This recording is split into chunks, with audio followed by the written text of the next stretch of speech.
Voltamos aí, pessoal. O problema na pecinha, vocês conhecem o problema na pecinha? Caiu ali, mas vamos voltar aqui.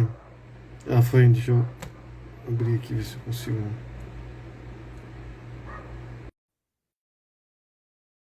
Eu aceitei. Cadê a moça? Voltamos. Houve um problema na pecinha que fica entre o celular e a cadeira, né? É, pode ser. Ai, ai. Vamos lá, então. Tá me ouvindo, Márcio? Eu tô ouvindo bem agora, tá bom. Tá, que bom. Tá. Desculpa. Talvez eu tenha cancelado sem querer. Aquele sem querer querendo do Chaves, sabe? Não, mas depois a gente junta, É, quando for colocar no YouTube o a gente problema é que junta, mas não perca o caiu pro raciocínio. pessoal, né? É, Caiu mas aí, o pessoal tem que eles estão voltando, entrar, já tá. entrar de novo. Tem que, Então tem tá. que fazer um novo link, né? É, Mas tu estavas dizendo assim que na classe média, e aí eu então, perdi. o problema, a gente estava falando sobre o shaming, né? E o problema, Isso. né? Quando que acontece o shaming, né? E é muito comum isso em situações de famílias de classe média. Porque, por exemplo, se eu ganho 10 mil reais, por exemplo, por mês, tu ganha 7 mil, o máximo que vai acontecer é o juiz fixar uma pensão alimentícia onde seja 50% dos custos para mim e 50% dos custos para ti. Tá? Isso na melhor dos cenários. Né? A maioria dos cenários, o que a gente vê é justamente o pai ainda tendo uma fixação de um percentual maior do que 50% dos custos mensais daquela criança, tá? Mas ok, digamos que. E aí vem o questionamento, né? Se eu ganho mais do que tu, se eu tenho mais condições do que você, e eu tenho interesse em colocar o nosso filho numa escola que é mais cara, que fica além do valor que você pode pagar, por que que então eu não sou obrigada a pagar essa diferença do valor da escola, já que eu faço tanta questão assim da criança estudar nessa escola? Que é mais cara e você não tem condições, né? E aí, nessas situações específicas, onde o pai ganha menos do que a mãe, é onde acaba acontecendo o shaming. Por quê? Porque os pais muitas vezes são ridicularizados, né, dentro do próprio judiciário, justamente, ai pai, mas você não quer o melhor para o Isso. seu filho? Isso. Você não quer uma educação melhor? Você não quer pagar a pensão que o seu filho faça o curso de inglês, Uhum. o balé, sei lá, o futebol, o plano de saúde e tal, né? Então aí fica é como se a sociedade, o Estado impôsse uma questão assim de vergonha, né, Uhum. para esse pai. E muitas vezes o pai ele não deixa de dar porque ele não quer, mas sim porque não existe condições, É né? porque ele E conhece aí, a realidade, né? exatamente. E essas imposições, elas são feitas muitas vezes aos homens. E nós não vemos essa vergonha, esse shaming por parte das mulheres. Difícil, me diz, Márcio, da tua experiência, enfim, dos relatos que tu escuta, né? Se tu já ouviu alguma vez algum juiz ou alguma juíza ridicularizando uma mãe em audiência por essa mãe não ter condições de pagar a escola do filho. Eu nunca vi, né? Então, assim, Sim, as mães porque elas não são ridicularizadas. Quando a mãe ela diz que ela não tem condições de pagar a escola, tá tudo certo. Mas quando o pai diz que não tem condições de pagar 700 mil reais da escola do filho, aí é um baita de um problema, né? E basicamente ainda é dito assim, pai, dá um jeito, dá trabalha um jeito. mais, Isso, né? é. Porque eu acho que isso vem de uma crença que é muito difundida. Hoje mesmo eu estava assistindo para conversar aqui uma palestra de uma socióloga americana. Ela está muito envolvida no debate sobre o child support nos Estados Unidos. Quem quiser pesquisar, o nome dela é Catherine Eden. Eu publiquei no meu perfil um link para a palestra dela. E olha que interessante, ela escreveu um livro sobre mãe solo. Ela começou nesse mundo escrevendo um livro sobre mãe solo. Chama-se Promises I Can Keep. Que é tipo, era uma investigação de uma mulher mãe solo pobre nos Estados Unidos. E aí ela, nessa palestra, ela conta que algumas pessoas do universo dela, da sociologia, disseram: por que você não vai conversar com os pais? Ela disse: não, os pais são os maus. Os pais são os caras que não querem cuidar dos filhos, que não gostam dos filhos, que não querem pagar e tal. E ela foi conversando com os colegas de sociologia e foi disse: não, tudo bem, então vamos ouvi-los. E ela tem um outro livro que é Doing the Best I Can, que ela ficou 6 anos estudando 110 homens de classe média baixa, homens pobres, na verdade, que estão no sistema do welfare state, né, e child support. E aí ela disse, hoje ela diz, nós temos muitos dados para mostrar que não é verdade a crença de que os homens não querem cuidar, não é verdade a crença de que os homens não se envolvem, não é verdade a crença de que eles não... Os homens querem ser pais, ela diz. Eu tenho dados sobre isso. E era uma pesquisa que ela apresenta infelizmente só tem em inglês, nessa palestra dela, ela perguntando para as mulheres, como vocês veem mulheres de classe média baixa, mulheres pobres, os pais dos seus filhos, 4 de cada 5 diziam que o cara queria se envolver, queria participar, queria estar presente.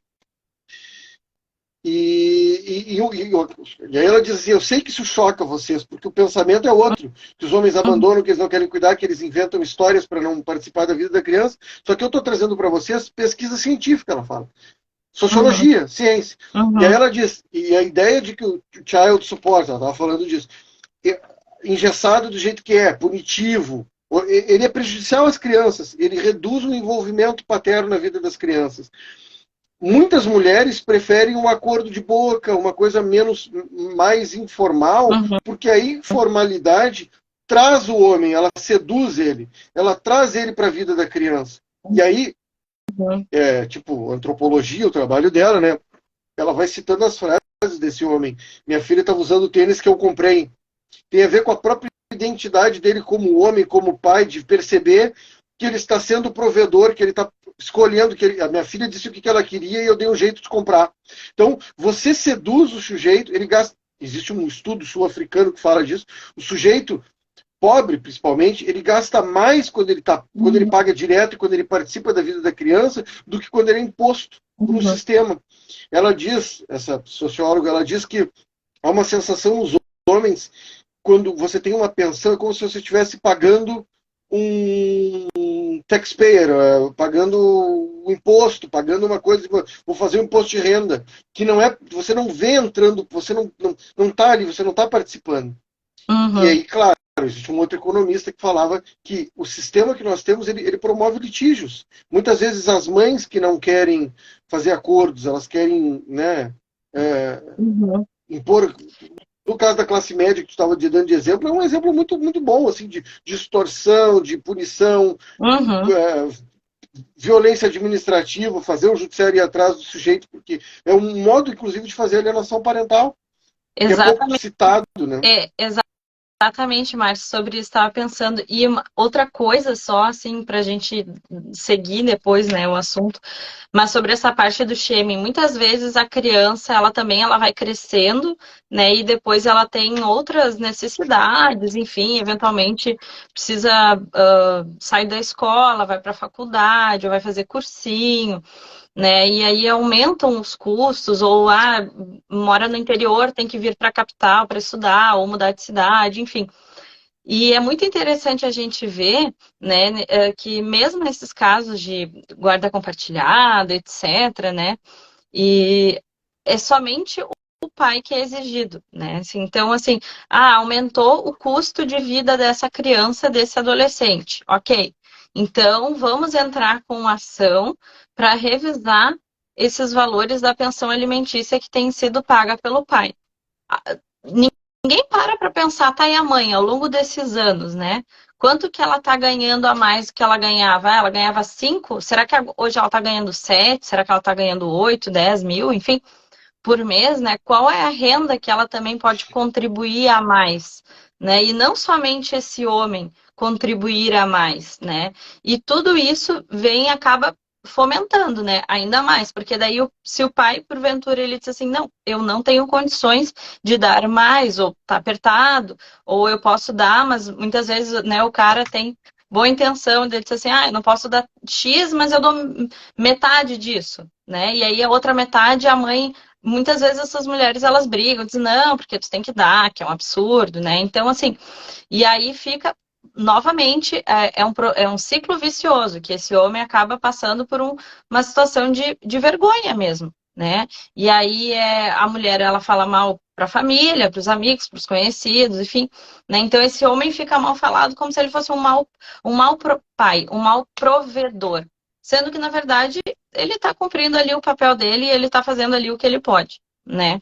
E outra questão também que a gente vê muito, que daí tu trouxe, né? E eu acho muito importante a gente ressaltar sobre isso, é a questão da indústria, né, da pensão alimentícia, que sim, ela acaba fomentando muito a questão da alienação parental, né? Porque a gente vê muito também litígios entre o próprio casal ali, de situações que não foram bem resolvidas, um término de uma relação não bem resolvida, e a mãe, né, a mulher, daí, e estudos científicos demonstram isso, que a mãe tende a usar a criança, né, como moeda de troca, né? Então, o que ela faz? Tu quer ter o final de semana com teu filho? Então, tu faz isso. Quer passar mais uns dias das férias com ele, então tu dá aquilo, né? E assim a mulher, ela tenta barganhando, tenta trocando, e aquele homem, ele vai recebendo as migalhas, né? Ele vive de migalhas, né? Basicamente, assim, o que a mãe quiser dar tá de bom tamanho para ele. E ele ainda tem que aceitar calado. Porque se ele for no judiciário e reclamar que ele está tendo pouco tempo, o juiz ainda vai dizer, não, mas tu tem mais tempo do que a maioria. A Isso, maioria exatamente. dos pais a maioria dos pais, eles têm só um final de semana a cada 15 dias. Tu tá vendo um dia ou 2 dias da semana o teu filho, né? E aí tem que Então, e agradecer. ainda vai dar risada, né? Ainda vai dizer assim, não, É, mas tu tá doido. as Então, ideias no assim, judiciário, as ideias no direito de família são tão estranhas, porque é, 90% do que você lê nos livros de direito de família, se você estuda outras áreas, você percebe que é tudo de ponta cabeça. É é. tudo de ponta cabeça. É impressionante. Então, Assim, a psicologia que cito no direito de família é exatamente o contrário do que, salvo algumas exceções, é exatamente o contrário. Nesse caso, essa pesquisadora, ela mostra que é mais importante, é o que eu dizia antes, você envolver o pai no dia a dia da criança e ampliar a convivência do que uhum, fazê-lo pagar. Qual é o uhum. pensamento do direito de família? A gente empurra ele para fora e faz ele pagar. Exatamente. É o oposto. É o Eu oposto. disse isso num grupo, eu estava num grupo até com o parente do presidente da OAB. Eu comentei que a sociologia tinha muitos trabalhos sobre isso. Tem um artigo que eu recomendo que se chama You Can't Eat Love, você não pode comer amor, que ele faz uma avaliação de vários homens de classe média baixa que não conseguiam pagar pensão, mas que queriam se envolver e não conseguiam, porque existe essa resistência do judiciário. No grupo, assim, as pessoas elas ficam embasbacadas, porque isso que eu estou trazendo aqui da sociologia, você não lê nos livros de direito. Uhum. Você lê o contrário, o homem é mau, ele não quer cuidar, a pensão é fundamental, um burocrata vai dizer o que é o melhor para a criança. E eu digo, mas quando é que o direito vai conversar com as outras áreas? Estão Sim. lá discutindo child support, em seminários, ou como o caso da guarda compartilhada, veja, eu brinco, tu falaste, né, o legislador pensou na guarda compartilhada, eu pego trechos e mando para advogados amigos meus, né, que compartilham dessas ideias. Quem escreveu isso? Isso é muito do que eu penso. Nossa, que bem escrito. É exatamente o que eu penso. Eu digo, foi o legislador. Isso é o substitutivo da guarda compartilhada. Esse é o projeto de lei. O Uhum. que está escrito lá? O que está escrito no substitutivo da guarda compartilhada? Exatamente o que está sendo dito na sociologia e na psicologia contemporânea. Eu leio Uhum. o legislador e penso, cara, ele está muito bem informado, esse legislador. Ele andou lendo o que é contemporâneo. Aí você vai para o direito de família, Ana Freud, psicologia Aí o cara cita um advogado, que cita outro advogado, que cita um livro de outro advogado de 1962, citando algum psicanalista que já morreu. Tipo, meu Deus. O que eu digo, Márcio, é assim, da análise que eu faço hoje, né, das decisões que nós temos na maioria dos tribunais.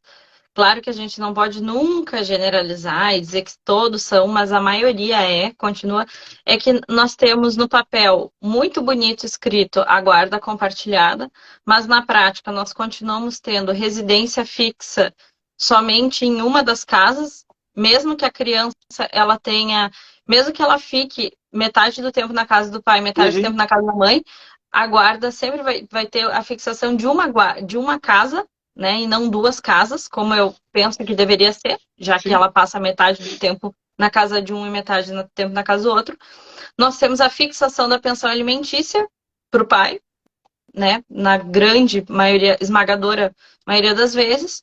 Nós temos uma convivência restrita em termos de tempo para o pai, né? Então, assim, na verdade, a gente está vivendo na era da guarda unilateral com uma nova roupagem, assim, uma nova... É um uniforme, é o mesmo uniforme com um novo nome, né? Então, assim, são eufemismos. A gente vive a mesma coisa que nós vivíamos antes, porém com um nome diferente. Não, e né? é dito que isso, veja que interessante, é dito que isso é feito em nome, isso para mim é muito chocante, porque quando você lê a psicologia contemporânea, dos últimos 20 anos eu chamo de psicologia contemporânea, mas especialmente nos últimos 10, o que se recomenda é que a criança participe o máximo possível de tempo com ambos os genitores. Na verdade, não são com os genitores, é com as famílias. As duas árvores, né? Participe, esteja próximo, é bom por questões emocionais, psicológicas, financeiras, sociais, de autoestima e tal. E aí você vai para a doutrina e ela está dizendo o exato oposto.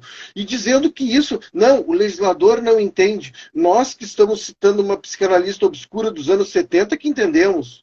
Que umas frases de efeito, uns aforismos lá, profeta gentileza, essa pessoa que entendia de criança, e não o pesquisador que está escrevendo em Harvard agora, pesquisando 10 mil crianças, que é uma coisa que você fica, meu Deus, de onde é que os caras tiram essas coisas? Não, o legislador não entendeu. Que o legislador, lá, esse projeto, o projeto de lei, né, o dispositivo do Dr. Rosinha, leiam lá, ele diz assim, o lar de referência faz mal para a criança. Está escrito, não exatamente assim, mas está escrito. A guarda unilateral, a criança morando com apenas um, faz mal. De onde é que ele tirou isso? Da ciência. Isso está dito em vários estudos contemporâneos. Um deles é da Linda Nielsen, leiam lá, publicado em 2018. Exatamente. Aí você vai para a doutrina. Precisamos fixar um lar de referência, porque a criança precisa disso. Segundo quem? Tem esse livro aqui que eu achei numa biblioteca, que é de uma pesquisadora de 1970. Se a criança entender que o lar de referência dela é onde está o pai e onde está a mãe, não vai ter problema, né? A criança ela tem que entender qual é o meu lar de referência. É os dois. Não é só com a minha mãe, não é só com o meu pai, é com os dois. Sim, né? E a doutrina, ela insiste em manter apenas um lar. Né? Só que não existe um lar, existem dois lares, duas famílias. Né? E como tu colocaste algo muito importante, né? Eu também, às vezes, acabo lendo, enfim, gosto bastante de me aprofundar um pouco mais sobre essa questão psicológica, né? Dos efeitos, dos impactos emocionais e psicológicos na vida dessas crianças e desses adolescentes. E a gente percebe, Márcio, muito claramente efeitos negativos, né? Tanto na infância, na adolescência, quanto depois na fase da vida adulta, em termos relacionais. Né, relacionais com os outros, né, relacionamentos, enfim, entre amigos, familiares, conhecidos, ou até mesmo relacionamentos amorosos, afetivos, íntimos, né, dessas pessoas, essas crianças que foram privadas de ter mais contato com um dos genitores, né? Porque a mãe, ela vai dar um carinho, vai dar, enfim, tem toda uma emoção, enfim, né? Um cuidado, uma proteção ali que envolve a parte materna, né? E o pai também, da mesma forma, tem a questão dos limites, né? Questão moral, ética, de valores, cuidado também, proteção, afeto, enfim. Então, tu privar ou tu reduzir muito o contato desses genitores com a criança, isso acaba trazendo prejuízos que vão perdurar o resto da vida dessa pessoa, né? E como isso é algo muito recente, né? Assim, o divórcio em massa, né? Isso é algo novo, né? E então, assim, as pessoas ainda não acordaram, elas não têm noção, né? Como será a nossa sociedade daqui 20 ou 30 anos? Né? Eu penso que realmente, se as coisas continuarem dessa forma, nós teremos uma sociedade muito mais doente do que ela já é, né? Então, assim, é uma série de questões assim muito mais profundas, né? Além da parte juridicamente estrita. E eu acho que nós, como pensadores, né? Tu, como cientista político, eu sei que tu não gosta desse termo, mas filósofo, cientista político, né? Eu, como uma advogada familiarista, nós temos que pensar no bem-estar. Primeiro de quem? Da criança, né? E o bem-estar da criança não é somente a questão física, material, e sim a questão emocional. Do que essa criança precisa? Ela precisa de pai, ela precisa de mãe, ela precisa de afeto, ela precisa de carinho, ela precisa de ter tempo de qualidade. Como é que ela vai ter tempo de qualidade suficiente se ela, com o pai, se ela passar finais de semanas alternados? Como é que Tem um ponto que eu essa acho que criança, como é que essa é criança bom a gente ela vai ressaltar se que, assim, sentir em casa se ela passar somente né, na casa? Como é que ela se sentirá bem na casa do pai, como se fosse a casa dela, se ela vai 4 dias no mês para lá e os outros 26 ela fica na casa da mãe? Ela vai realmente sentir uma visitante, né? É óbvio que isso isso é não. é um ponto que é curioso, essa ideia de que a criança precisa de um lar de referência do ponto de vista psicológico. Primeiro que isso é uma besteira, mas é uma besteira que tem ela é uma contradição óbvia. Imagina o seguinte, a criança está lá com o pai e a madrasta está voltando da maternidade com a criança, com o novo bebezinho no colo. Aí o gurizinho olha para o pai, olha para a madrasta e diz, ele vai morar aqui com a gente. Ora, segundo quem diz que a criança precisa ter um lar de referência por razões psicológicas, o pai deveria olhar para o menino e dizer, não, porque você não mora aqui. Uhum, Você mora lá na casa com a sua mãe. Aqui não é a sua casa. Faz sentido isso? uhum, Isso é uma perversidade, só um doente mental faria isso. Mas se a criança precisa de um lar de referência, é isso que você tem que dizer. Quando eu estou no shopping com a minha filha, ela diz, vamos para casa, eu digo, não, vamos para minha casa. Você não mora lá. uhum. E, e isso é A uma coisa. sensação, a ideia deles é que a criança precisa se sentir precária na casa do outro para ela não sentir que pertence àquele lugar. É, Qual é a ideia? Quer dizer, é um negócio que você acaba expondo, é que parece haver uma baixa reflexão sobre o que é defendido e sustentado no direito de família. Às vezes eu tenho a impressão assim, de que é uma série de tags, de frases de efeito que são, não, você está confundindo. Pensão é uma coisa, guarda é outra, convivência é uma coisa. Guarda é outra. Como assim? Vamos. Mas e aí você faz uma pergunta, então, mas como só que assim? como que vai ser exercida a guarda se tu não tem contato com o filho? Exato. Não Ou como tem é que eu vou contato ter, com o vou teu escolher a filho. escola se o juiz escolheu a escola? Se eu não tenho autonomia O para teu tirar da filho escola e colocar em fica outra. doente, tu nem sabe. A mãe levou no médico e aí, depois, daqui 2 semanas, tu vê teu filho, ficou doente, agora já tá bem.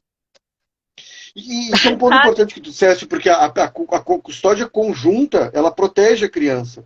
Porque se tu bate no nosso filho, ou se eu bato no nosso filho, em 15 dias dá tempo de sarar.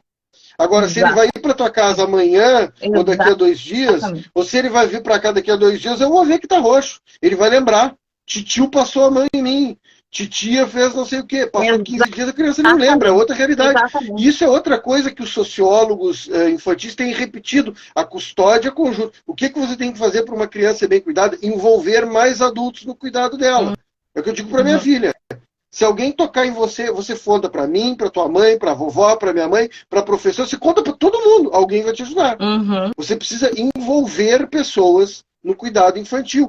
Esse caso da Exatamente. menina Sofia, que é uma tragédia da menina que foi assassinada, né? O pai denunciou a mãe várias vezes. E o que ela fez? Alienação parental. Ela disse, não vai ver. Segurou a criança em casa. E se ele fosse para a justiça, o judiciário ia se voltar contra ele. Sim. É.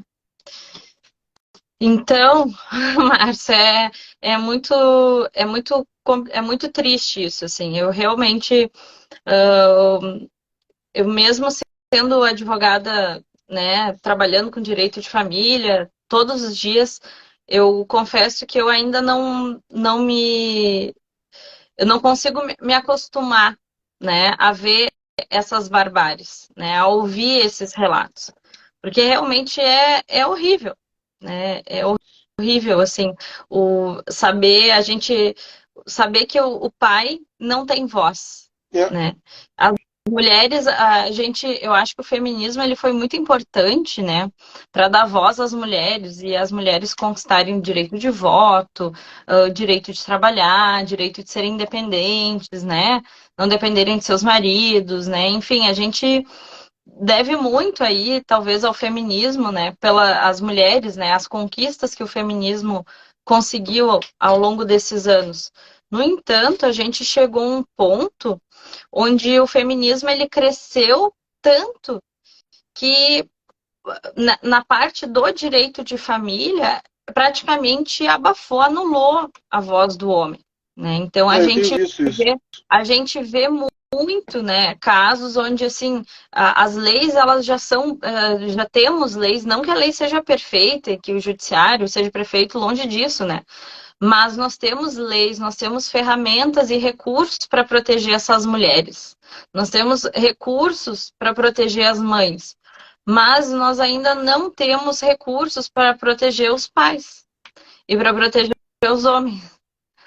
Né? Nós É que não me temos parece que, recursos de ainda para certo modo, proteger essas crianças de alienação, de atos de alienação parental. eu acho que o problema é justamente cultural, né? A resistência que existe no direito de família a certas coisas que são consensos na área técnica, na ciência, na sociologia e tal, é muito impactante. Há muita resistência. Você vê a própria. Agora mesmo, o André, da página Alienação Parental Brasil, me mandou uns prints, porque a nossa propaganda da live fez bastante sucesso na página dele lá, teve muitas curtidas e comentários. E as pessoas falando de guarda compartilhada, há uma noção assim de menosprezo da paternidade, uma noção de esvaziamento da própria guarda. Quando a guarda compartilhada foi aprovada, o que se entendia era justamente que os ambos iam participar da convivência. Hoje se reduziu a vão poder decidir divisão de responsabilidade. A criança vai visitar o outro, eles voltaram a usar a palavra visita. A gente vê nos textos doutrinários, a palavra visita voltou a ser usada. Vai ser o visitante. A gente vê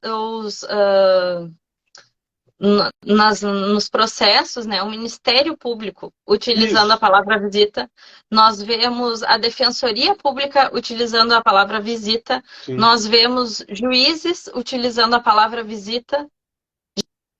Gente, quem visita é parente.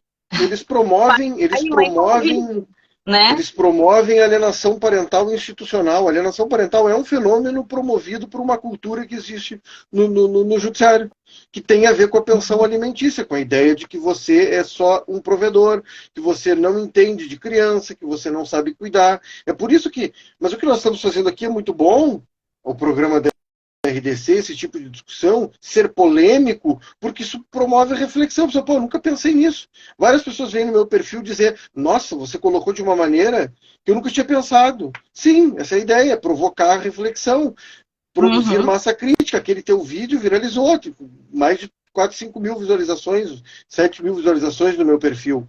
Ele andou muito, e a pessoa, pô, eu não tinha pensado, não sabia que dava, não sabia que podia. Não tinha pensado. E aí você vê que, às vezes, inclusive a doutrina, por mais anacrônica que ela seja, ela é mais moderna que os operadores, em alguns pontos. Você vai falar com o operador, ele nem conhece o doutrinador, isso me dá medo, às vezes. Você conversar com o juiz, você falar do Rolfo Madalena, ele nunca ouviu falar. O que você está fazendo aqui? Já aconteceu. De não conhecer a Berenice Dias, de não conhecer, sabe, pessoas que são... de não conhecer literatura, eu falava com... Eu já tive a experiência desagradável de dizer, não, o bom é que a criança tenha dupla rede. Não, isso faz mal. Aí você faz diz, mal. Faz mal como? Não sei isso aí. Disseram onde? Não, tem os estudos aí. Confunde mas a qual estudo? Cabeça da criança. São sempre a mesma frase. Isso eu já ouvi. É a mesma Dentro de frase, todos repetem. As pessoas repetem a mesma frase. Eu digo, segundo quem? Ah, não. Porque eu entrei nesse mundo assim, né? Quando eu me separei, eu fui falar com todos os advogados que eu falava diziam isso. Eu disse, mas eu acabei de ler um texto eu peguei aqui, tá aqui, diz o contrário. Não, isso aí deve estar errado. Isso aí deve estar. Não, porque isso aí é uma coisa que todo mundo sabe, confunde a cabeça, faz mal para a criança. E aí, uma advogada que eu conversava, ela dizia: não, vou te mandar um estudo. E as pessoas se confundem, isso é importante falar. Gente, estudo é avaliar o dia a dia da criança. É dizer assim, qual é a hipótese que eu tenho? Bom, se eu colocar a criança numa guarda compartilhada, ela vai ter esses problemas. Uma guarda alternada e tal. Vai acontecer isso com a vida dela. Aí eu espero 20 anos e vejo o que aconteceu. Isso é um estudo. Ou 5 anos, ou 10 anos. Frases de efeito de algum pensador não são estudos, são opiniões. São teses. O que a gente vê é um contraponto aos estudos que são feitos com crianças, 5 mil, 10 mil, 2 mil, 8 mil, com frases. O que essa advogada me mandou? Ela me mandou um artigo que era escrito por uma promotora e por uma psicóloga clínica que falava coisas assim: a criança precisa de não sei o quê. Segundo quem?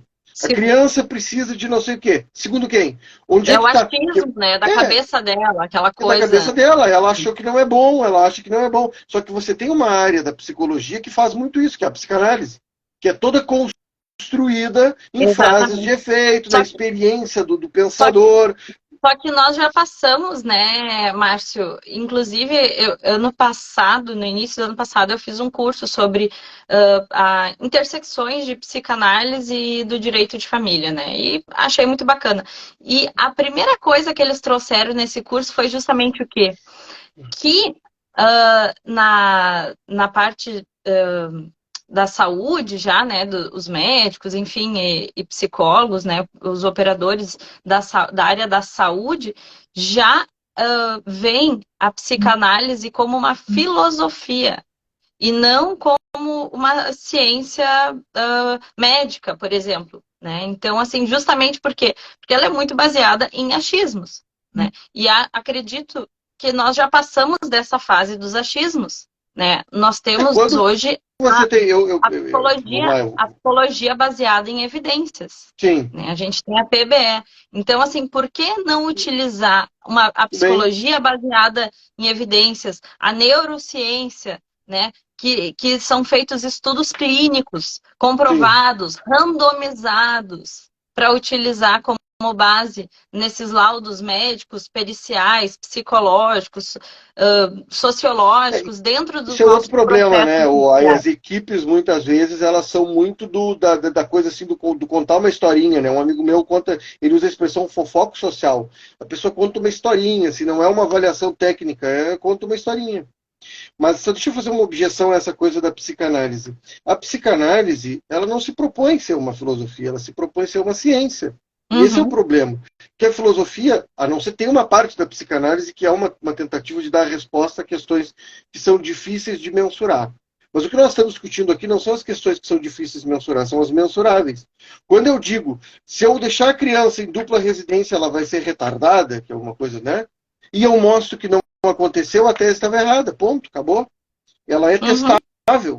Muitas das afirmações que nós vemos do direito de família em relação à psicanálise não é essa dimensão filosófica da coisa, é a dimensão prática. Exatamente. A criança vai acontecer tal coisa, então é ciência, não é filosofia, não é metafísica, é ciência. Vai acontecer, não aconteceu. E agora como você explica? Não gosto de estudos, não me importo com a ciência positivista, neoliberal, aí não dá. Há uma resistência de psicanalistas a observarem, a participarem do debate acadêmico, do debate público sobre, baseado em evidências. Qual é a evidência que você tem? Qual é a sustentação que você tem? Quantas crianças você examinou? Não, só no meu consultório. Tem vários que não. Eu falo com as crianças e aí eu entendo que é uma coisa muito comum dessa área, né? Que na verdade é a evidência anedótica. Você sempre confirma. E é por isso que a psicanálise foi sendo colocada para fora do debate público técnico. Nos Estados Unidos e na Inglaterra, ninguém da psicanálise escreve em revista séria de psicologia. Sim. Eles não são aceitos. Márcio, só te interromper. A Aline Garzeira, psicóloga, um beijo para a Aline também. Sim. Muito querida. Ela escreveu aqui: e hoje sabemos que a maioria dos psicanalistas não são psicólogos. Por vezes me questiono. De realmente, Aline, pelo que eu já andei vendo, né, inclusive em sites sobre psicanálise e tudo, para tu seres um psicanalista no Brasil, tu não precisa ter formação em psicologia ou em medicina. Ou Tu em consegue fazer qualquer lugar. A uma formação. psicanálise, ela é uma... Você faz terapia e se torna psicanalista. Então, assim, né, realmente eu me questiono assim, até que ponto, né, também existe ali a questão da ciência em si, Mas né, os que estão, sim, mas os que dentro da estão nas varas de psicanálise. família e que tem a ver com psicanálise, eles são psicólogos, geralmente. Eles são formados, só que vão para o lado da psicanálise. Sim.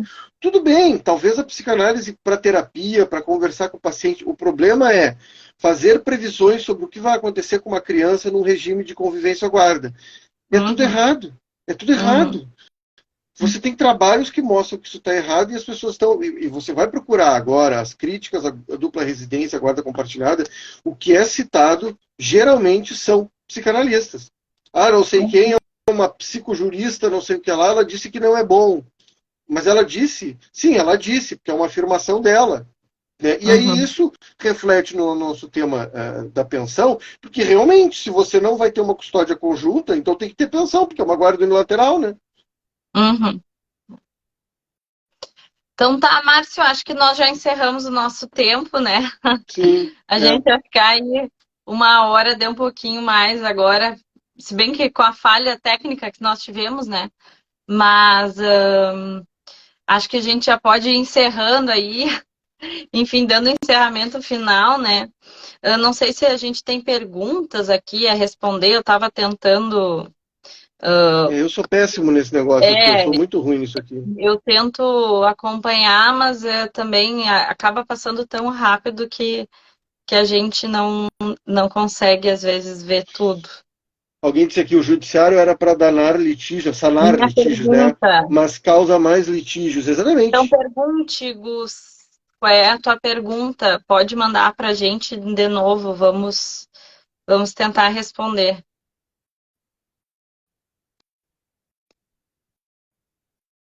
Se alguém mais tiver também alguma pergunta, quiser participar.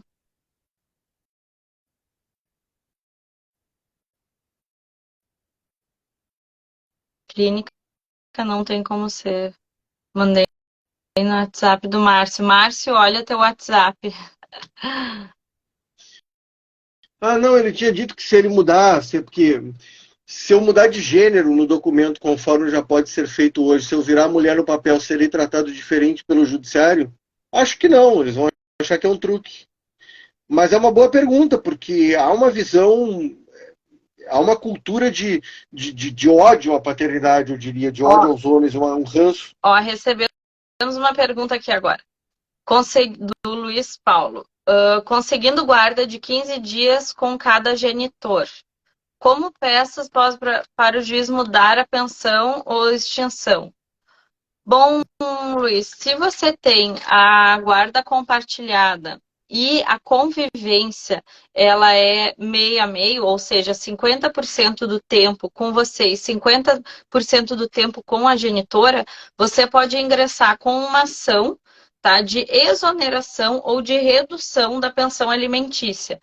Tá? A exoneração da pensão alimentícia ela será mais difícil. Por quê? Porque você vai precisar comprovar que a genitora tem o mesmo padrão de vida que você, ou tem uma renda pelo menos suficiente para cobrir com os custos dessa criança, tá? Se você não conseguir comprovar que a genitora tenha condições de cobrir com todos os custos dessa criança no período que a criança está na casa da genitora, você pelo menos talvez consiga reduzir o valor, né? Porque afinal de contas, se a mãe também trabalha, né? A mãe também ganha e a mãe também precisa contribuir, participar com os custos da Mas criança. deixa eu chamar atenção para isso, veja que interessante. Para tirar a pensão, ele tem que mostrar que a mãe ganha mais ou menos próximo dele. Mas a mãe já não paga a pensão, quer dizer, já tiraram dela e ela não provou Já que o tirou pai pode ou não pode esse pagar. dever dela, né? Por É, que não é a mãe que tem o dever de pagar para ele? É. Né?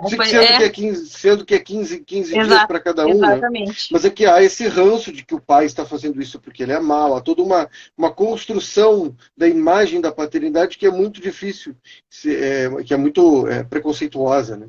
Tem mais alguma? Gustavo, se você mudar virar mulher no papel, serei tratada diferente pelo judiciário? Talvez, tá? Talvez por quê? Porque realmente, como o Márcio colocou, pode ser que o juiz ele entenda que aquilo seja um truque, né? Agora, se você pegar e Virar mudar mulher mesmo. o gênero, fizer talvez aí alguma cirurgia, enfim, demonstrar que realmente tem a intenção de mudar, fazer a mudança de gênero, né?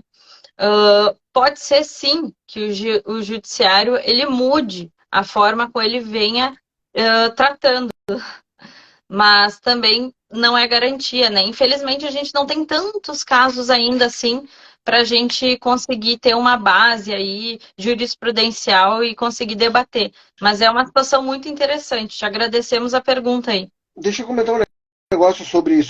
Porque parece uma tese muito ousada dizer que não tem pensão na guarda compartilhada, mas eu só queria dizer que existe jurisprudência disso. Tem um julgado, tem alguns julgados do Rui Portanova, com quem eu já fiz uma live, tem no YouTube, tem na página Diário de um Alienado. Fiz uma live com ele sobre direito de família, e ele tem negando, ele tem negando liminar de pensão, porque ele disse: eu não sei como vai ser o arranjo de custódia dessa criança e, portanto, eu não posso estabelecer um valor, porque eu não sei se não haverá compartilhamento da custódia física. É exatamente a tese que nós estamos defendendo aqui. Rui Portanova, desembargador do TJRS. Outra desembargadora, também do TJRS, bem mais conservadora, porque o Rui é um progressista, é um cara que tem um pensamento bem moderno e tal, mas a Liz Helena é mais conservadora, perfil mais conservador, ela tem um julgado que ela diz o seguinte: ambos laboram e ambos vão ter a custódia física da criança, então nenhum paga pensão, não haverá um pagamento de... Eles têm mais ou menos a mesma renda, é um julgado de 2015, e esse era mais ou menos o pensamento da doutrina e da jurisprudência quando a lei entrou. Não, a criança vai ficar com os dois. Depois é que nós tivemos essa transição mais radicalizada para o lar de referência, para uma guarda unilateral disfarçada, para manter tudo como estava antes. Houve um momento que, vai ser guarda compartilhada, vamos dividir a convivência, para um abafamento desse movimento. Então, existe jurisprudência do que nós estamos falando. Não só doutrina, mas jurisprudência. Doutrina também tem. Tem o Valdir Guizardo Filho já. Não haver a pensão alimentícia é muito ruim, né? Para um dos lados, né, Márcio? Por isso que eles tiveram que voltar atrás. Aqui, ó, o Xandex, 16, ele mandou: minha ex levou meu filho embora a 600 quilômetros e o juiz da cidade unilateral para ela. Xandex, o que eu te sugiro, né, como advogada, se não existe nenhum processo, enfim, em andamento, você ingressar com uma ação aí, ou dentro dessa própria ação aí que deferiu, né, a guarda unilateral para sua ex-mulher, entrar com uma ação de revisão da guarda, né? Provavelmente essa decisão ela foi em tutela de urgência, né? Então é uma decisão provisória, né? Você tem como recorrer e você pode manifestar ao juiz o seu interesse em obter a guarda compartilhada. Porque é muito importante a gente salientar que a questão da distância física, ela não impede que a guarda seja compartilhada, tá? Provavelmente o seu tempo de convivência com seu filho, sim, será menor do que os pais que vivem na mesma cidade, que têm condições de, né, enfim, onde a criança estuda numa escola, os pais têm como buscar, etc e tal. 600 quilômetros de distância, provavelmente você vai ter um acesso de convivência menor, mas ainda assim é seu direito de participar de forma ativa da vida do seu filho, através de videochamadas, né, através de ligações telefônicas, trocas de mensagem, enfim, né, entre outras decisões do dia a dia do seu filho, tá? Deixa eu só falar sobre isso. A gente vai voltar com uma campanha que a gente fez, estou dando em primeira mão aqui. A gente fez uma campanha em 2021 chamada Filho Não é Mobília. A gente tem as camisetas quem quiser comprar tem para vender, e a gente vai voltar com essa campanha, fazer uma mini campanha para relembrar esse movimento do Filho Não é Mobília.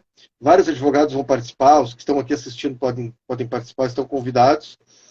E sobre esse caso de mudança de endereço, o certo mesmo era devolver a criança, né? Porque a mudança desautorizada deveria ser aplicada no Brasil a Convenção de Haia, com uma interpretação, eu acho que dá para fazer isso pela lei de alienação parental, você aplicar uma espécie de Convenção de Haia, levou a criança sem autorização, a criança é devolvida.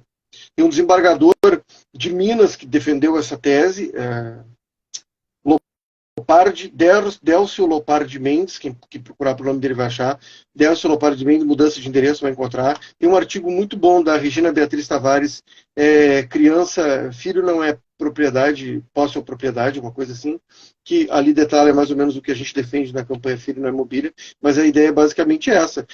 O inciso 5º do artigo 1634 do Código Civil diz que para a criança mudar de cidade, independentemente do regime de guarda, ambos devem concordar, ou o juiz deve avaliar previamente se o lugar para onde a criança vai está de acordo com o supremo interesse do menor. Se ela mudou sem autorização, o certo era voltar, né? Porque você vai ser prejudicado na sua paternidade e a criança vai ser prejudicada por um capricho da mãe, pelo projeto de vida dela.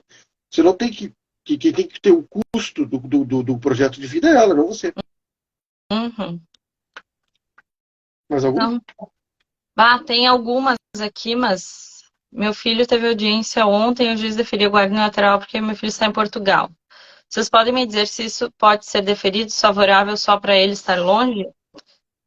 Infelizmente, Janete, os juízes eles tendem a deferir, sim, pedidos, né, como a gente estava mencionando antes, pedidos em medida de tutela provisória, né, tutela de urgência, quando a mãe ingressa com a ação pedindo a guarda unilateral, e se o pai ele reside em outro estado, outro país, muitas vezes, sim, o juiz ele defere, tá, essa guarda unilateral para a mãe.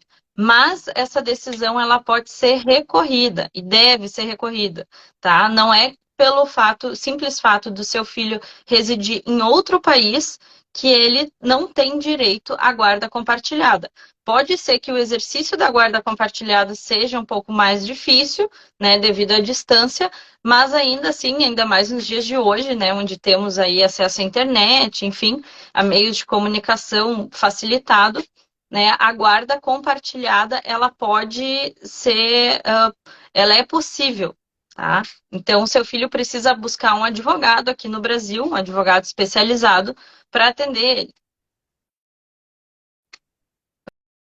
O que mais? Dar a guarda ao genitor que fugiu com a criança e não está armado, pois acaba premiando o criminoso. Sim, Timo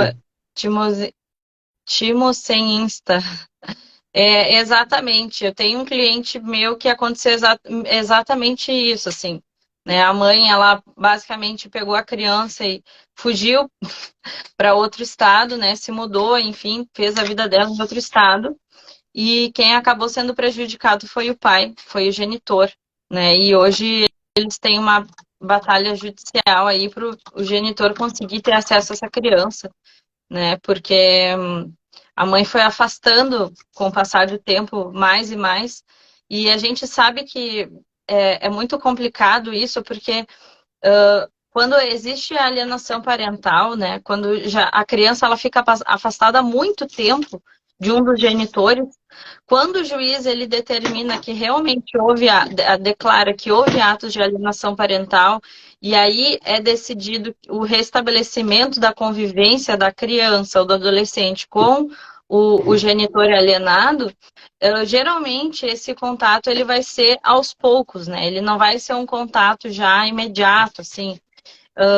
E justamente o argumento dos juízes, né, dos magistrados, é de que a criança ela passou já muito tempo com aquele pai, com aquela mãe, e que ele está há muito tempo sem ver o pai, e que então seria muito prejudicial para aquela criança, seria muito traumático, né, aquela criança ter um contato já direto com o pai, sendo que ela não vê o pai há 3 anos. Então, assim, na minha perspectiva, é um absurdo, porque a criança ela já teve o prejuízo de ficar 2, 3 anos sem ver o pai, e aí ela passa ainda mais tempo sem ver o pai, ou tendo um tempo muito exíguo, né, com aquele pai, quando ela retorna o contato, né? Então, sim, o judiciário ele acaba premiando o alienador, né? Mais um motivo, olha aí, ó, o Márcio, ó, filho não é mobília. É isso aí, Márcio.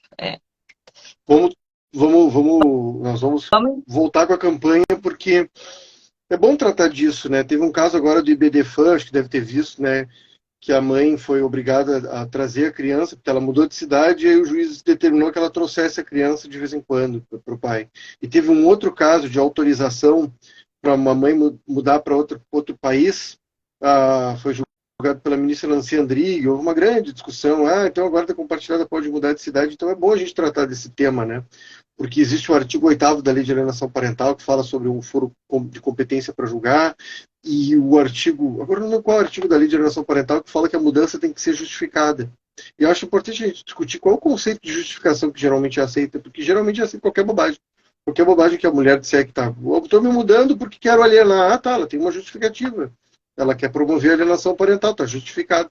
É mais ou menos isso que acaba acontecendo.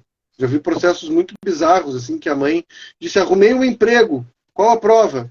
Um papel de pão escrito a lápis, eu sou amiga dela, ela vai trabalhar como manicure no meu salão. Isso é Eu outra juro. coisa, né, Márcio? A mãe, ela tem a liberdade de... A gente vê isso em decisões, né? A gente não tá falando de achismo, são decisões Sim. judiciais, né? Que a gente vê no nosso dia a dia, né? Onde a mãe, ela diz assim, eu consegui um emprego no outro estado, tô indo para lá, vou levar o nosso filho. Beleza. Agora, se o pai ele diz, tô indo para outro estado, consegui um emprego lá, preciso ir, vou levar o nosso filho. Opa, não. Exato, Ou ainda exatamente. diz assim, não, o pai tá abandonando. O pai tá Exato. abandonando a criança. A mãe nunca abandona, mas o pai abandona, Sim, né? isso é causado também pela essa aberração do lar de referência, que é entendido como... O lar de referência é um instituto jurídico muito interessante, porque ele se sobrepõe ao compartilhamento da guarda e ele se sobrepõe ao poder familiar. Então, o lar de referência ele é hierarquicamente superior aos outros dois, porque você tem uma guarda compartilhada. Esses dias, num dos nossos grupos aqui, uma advogada comentou, o pai tinha uma semana com a criança e a mãe uma semana. Ou seja, era uma guarda simétrica. A mãe pegou a criança, botou debaixo do braço e levou embora. Aí foi dito, mas o lar de referência era dela. Mas que lar de referência se era uma semana para cada um? São os Exatamente. modos como beneficiam as mulheres assim, de uma maneira completamente... A criança é vista como um objeto, justamente. Um filho mobília. Tem mais Uhum. alguma? Olha, Acho que não, veio né? muita mensagem, mas eu acho que tá de bom tamanho. Tá bom. O pessoal já Não, deve eu ter acho que, cansado de nos ouvir. A gente pode fazer uma próxima live, né? Falando claro. sobre alienação parental.